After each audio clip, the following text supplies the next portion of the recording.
Spent 27 years in prison. I've been out 8 years. A lot of you guys may already know me. Some of you guys, maybe this is your first time even hearing me. At the age of 16, I went to prison. I committed some crimes, auto theft, burglary. I did a long time in prison. During that time in prison, I messed around with women. I messed around with the female officers. I did things that the average inmate or criminal-minded person would do. I lived this lifestyle for a very, very long time. One day, God came into my life. He changed me and he saved me. And I want you to understand where I come from. Not a day of my life when I was out on the street as a teenager that I did not spend either stealing a car or breaking in somebody's house. The enemy had his hands on me real tight. He had a grip on me. It was like the grip that the enemy had on me, I didn't even think that I could never shake it. But somehow God stepped in and he turned my life around.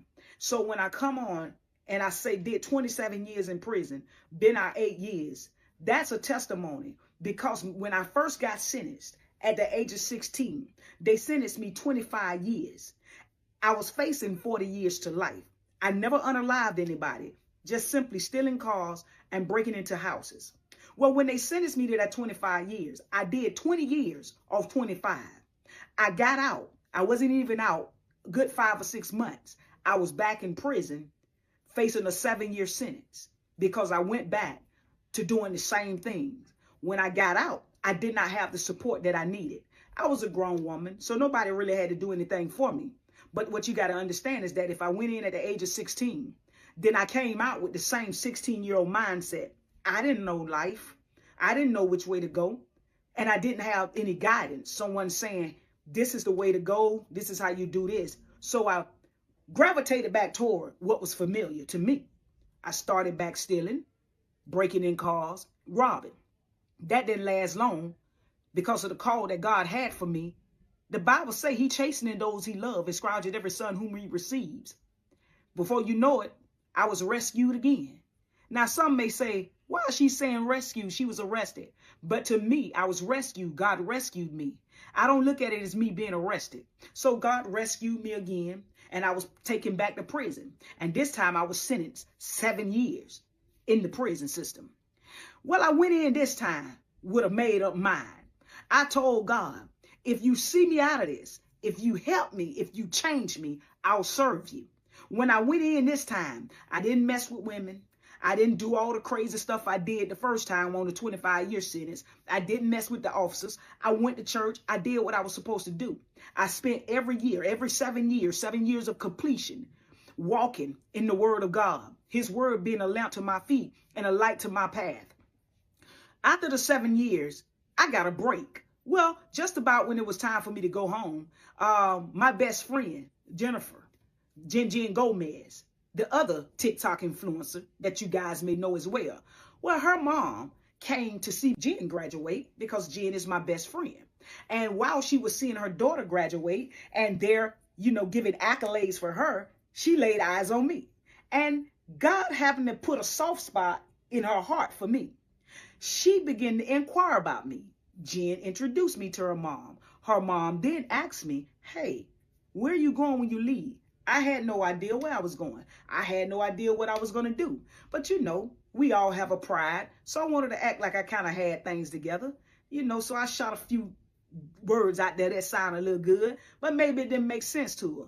So she said, okay, if you want to start your life over, I'll help you if you're willing to relocate. So I relocated. I didn't go back to where I'm originally from. Since then, I've prospered in every way. God has opened up many doors. Sometimes when you a felon, you think that that's it. The doors can't open for you. But I want y'all to know, because I want to give God his props. Even with a record, no job has been out of my reach. There's not one job I cannot work. I'm right now head of security. I don't carry a weapon, but I'm still head of security. I want you to know, every job that I work, I've managed. So I just want somebody to know, maybe somebody coming out of prison, maybe somebody who has done time in prison, to know that God is a God of second chances. If he did it for me, he'll do it for you. He has no respect of person. God is the same God yesterday, today, and forever. I want to encourage you. I don't know how much time you have done. I don't know how much time you're doing. But God is a God of second chance. And not just second chance, but he's a God of restoration. God will restore back to you everything the cankerworm, palmer worm, and caterpillar has taken from you. The enemy has stole my identity. I didn't even know who I was.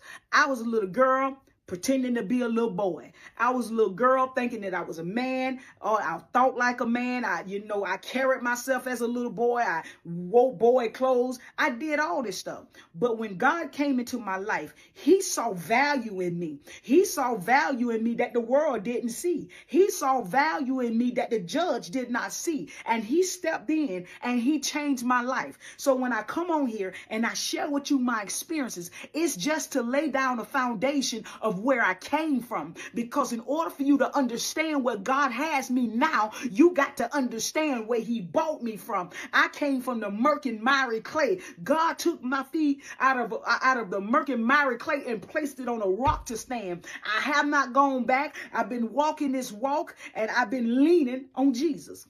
I still just came to simply encourage somebody that I don't care what it is that you're going through. You keep trusting God. God has not forgotten you. He knows your name. You be blessed now. You hear? And I'll be sharing more of my story on YouTube and in my podcast coming up. 2 peas in a pod. Y'all stay tuned because I'm going to get a little bit deeper in my childhood. We're going to go there. We're going to find out exactly where things went wrong. And as God lead me and guide me, I pray that I'll be able to help somebody else to identify their trauma, because change does not come until you can identify the trauma. When you can identify the trauma, that's when you can begin to heal. I love you. Be blessed.